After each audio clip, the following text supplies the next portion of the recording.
Hello friends, welcome back to my channel low cost home ideas.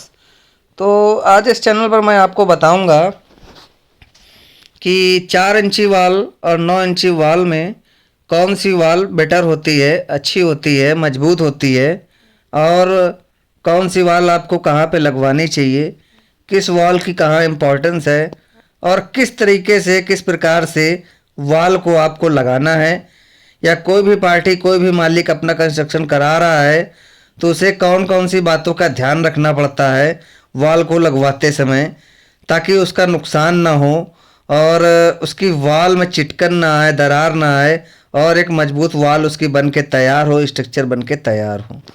तो वाल बनाने से पहले सबसे पहले मैं आपको बताऊंगा कि इस तरीके से जो ये कॉलम दिख रहे हैं, इसमें आपको बसलुई से थोड़ा सा गड्ढा टाइप का कराना है, जिसको टाकी बोलते हैं। इस हिसाब से निशान लग जाने से इस पर वाल का जो मसाला होता है, जो साइड में भरा जाता है, उसकी पकड़ बहुत अच्छी तरीके से होती है।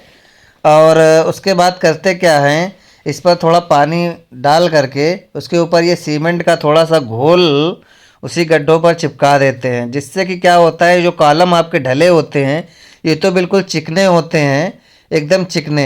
और उस पर अगर आप वाल लगवा देते हैं और प्लास्टर नहीं कराते, काफ़ी दिन के लिए छोड़ देते हैं, तो देखा होगा बहुत जगह पर कॉलम और वाल के बीच में गैप आ जाता है। तो उस गैप से बचने के लिए इस विधि का प्रयोग हम लोग करते हैं।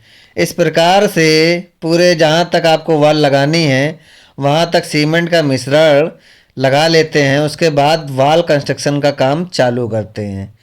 वाल कंस्ट्रक्शन का काम इस प्रकार से जब आप चालू करेंगे तो आपको कभी भी इस प्रकार की दिक्कत का सामना नहीं करना पड़ेगा कि वाल लगाने के कुछ दिनों बाद वाल और कॉलम के बीच में गैप आ जाता है, चिटकन आ जाती, दरार आ जाती है। और इसके बाद ज़मीन में भी जब आप स्लेब ढलने के बाद पूरा कंस्ट्रक्शन का काम चालू करेंगे, मान लो वाल स्टार्ट आप करते हैं, तो जो प्रोसेस आपको कॉलम में करना है वही प्रोसेस आपको ज़मीन पर भी करना है। और ज़मीन पर इस तरह से सूखी सीमेंट फैला लेनी, क्योंकि वहाँ पर पानी पहले से फैला हुआ है। और वही प्रोसेस है टाँकी मारना, थोड़े थोड़े छोटे छोटे गड्ढे करना, या स्लेब के समय ही उस एरिए को खुरदला छोड़ देना जहाँ पर आपको वाल का काम चालू कराना है। उसके बाद 4 इंची वॉल में आप जो मसाले का उपयोग करने वाले हैं वो कहीं कहीं 4-1 का मसाला होता है और कहीं कहीं 5-1 के मसाले का उपयोग किया जाता है। ठीक है, तो क्वांटिटी इसकी जो है 4-1-5-1 का मसाला आप उपयोग कीजिए जब 4 इंची आप वाल लगा रहे हो या 4.5 इंची वाल आप लगा रहे हो। तो और दूसरी चीज़ क्या है कि मसाले को अच्छी तरह चारों तरफ से 2 बार इधर से उधर मिला करके फेंट करके मसाले को तैयार करना चाहिए। जब आपका मसाला बन के तैयार हो तो मसाले में बिल्कुल भी मोरंग नहीं दिखाई पड़नी चाहिए, मसाला बिल्कुल एकदम मिक्स दिखाई पड़ना चाहिए। होता क्या है, बहुत से लोग मसाले को जब बनाते हैं तो उसमें मोरंग की मात्रा पहले से ही लाल लाल दिखने लगती है और उसमें पानी डाल देते हैं।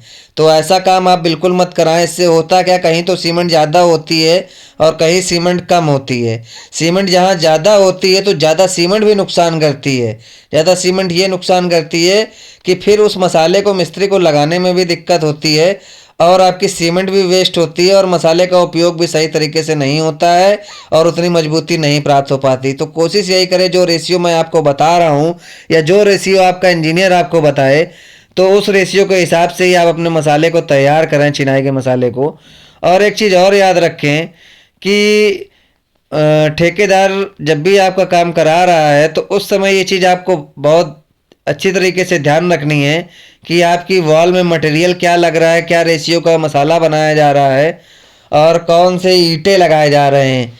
ईंटें को लेकर के भी मैं अपने आने वाले समय में आपको एक वीडियो बना करके दूंगा, जिसमें आपको ईंटें की पहचान कराऊंगा कि किस तरह का ईंटा आपके लिए अच्छा ईंटा होता है और किस तरह का ईंटा आपके लिए सही नहीं होता है, और किस जगह पर किस प्रकार का ईंटा आपको उपयोग करना है।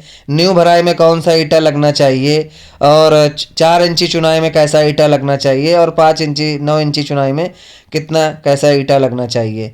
तो यहाँ पे ये देखिए, इस प्रकार से पूरे मसाले को तैयार कर लिया गया है। और मसाले में पानी की मात्रा भी आपको उसी हिसाब से रखनी है कि मसाला ज़्यादा गीला ना हो, ज़्यादा सूखा ना हो, इस तरह का हो कि जो कि कन्नी में आ सके और आराम से फैलाया जा सके, जिस पे ईंट आसानी से रखी जा सके। तो देखिए इस तरीके से पूरा मसाला हम लोग फैला लेते हैं जहाँ तक हमारा कॉलम है, कॉलम से कॉलम की डिस्टेंस है, या जहाँ से जहाँ तक कि हमको वॉल लगानी है। अब इसके बाद करना, देखिए यहाँ पर आपको गौर से देखना है, इस चीज़ को समझना है, क्योंकि ये समस्या यदि आप जान जाएंगे तो कभी आगे आपको दिक्कत का सामना, सीलन का सामना नहीं करना पड़ेगा।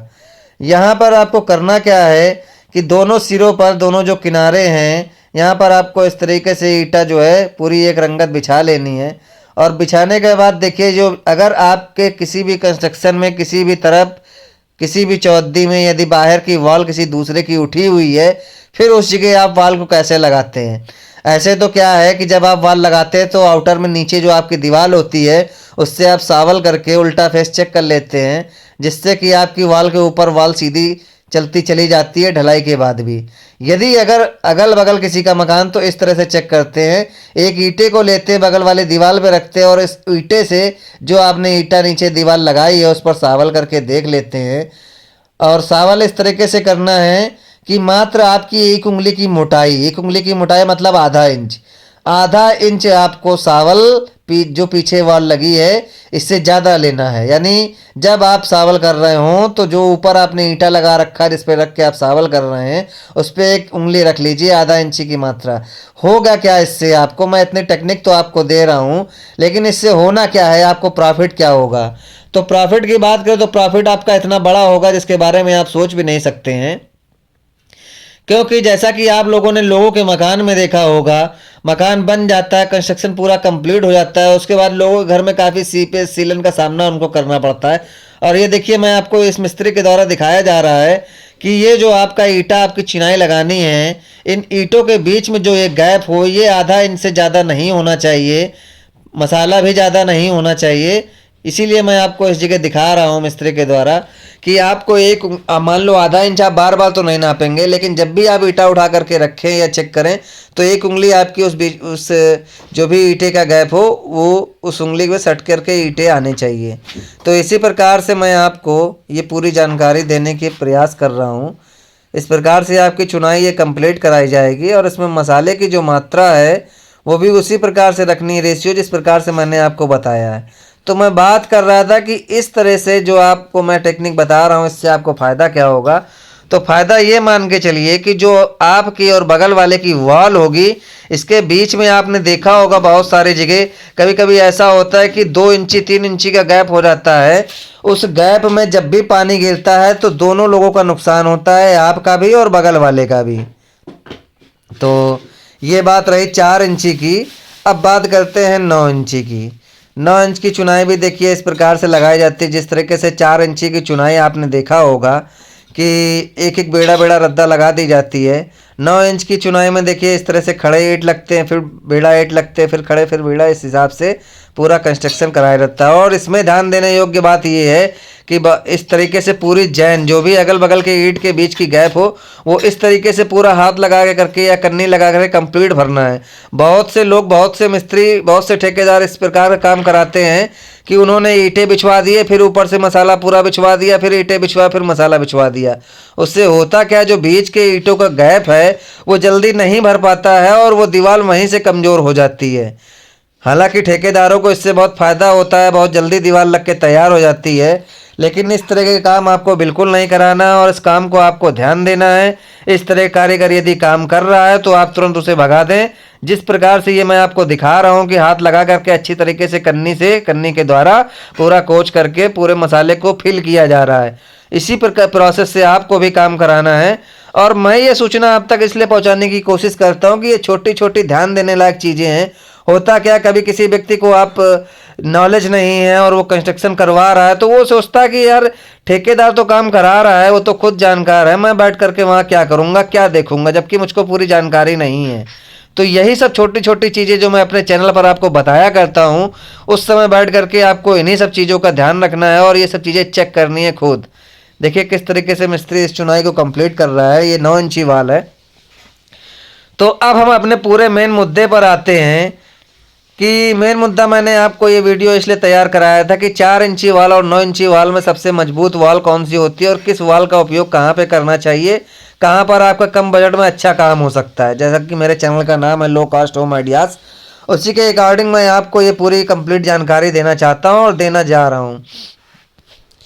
तो जब भी आप कंस्ट्रक्शन करा रहे हो तो जो आपकी आउटर वॉल हो, आउटर वॉल का मतलब होता है आपकी चौहद्दी चारों तरफ की दीवारें, वो अक्सर आपको कोशिश यही करनी चाहिए कि वो वॉल आपकी 9 इंची उठे।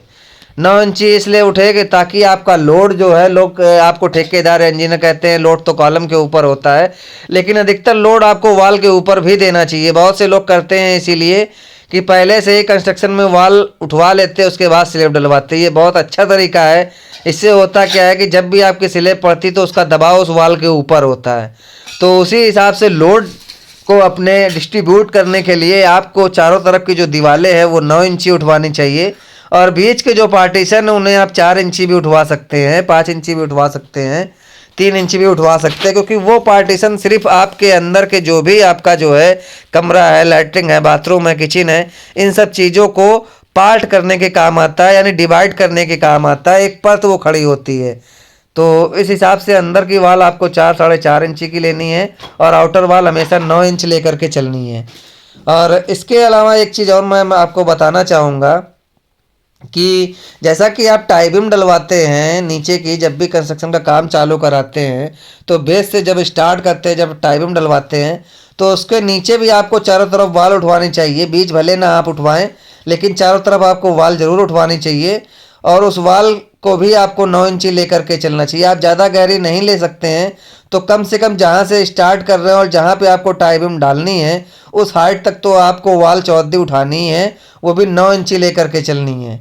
वैसे मैं तो आपसे ये कहूँगा कि जिस समय आप वाल उठाने का काम करें तो उस समय नीचे आप 3 इंच की बढ़िया 2-3 सरिया डाल करके ढलाई कर लें, फिर उसके बाद 9 इंची वाल स्टार्ट करें, और फिर ऊपर जा करके उसके ऊपर आप जो है पूरा जो है 9 इंची की बीम टाई बीम डाल सकते हैं और उसके ऊपर कंस्ट्रक्शन स्टार्ट कर सकते हैं। तो दोस्तों, आई होप मेरे द्वारा दी जानकारी आपको बहुत ज़्यादा पसंद आई होगी, अट्रैक्टिव होगी। और इस जानकारी से अगर थोड़ा बहुत भी आपका फ़ायदा होता हो तो मेरे चैनल को लाइक शेयर सब्सक्राइब करना ना भूलें।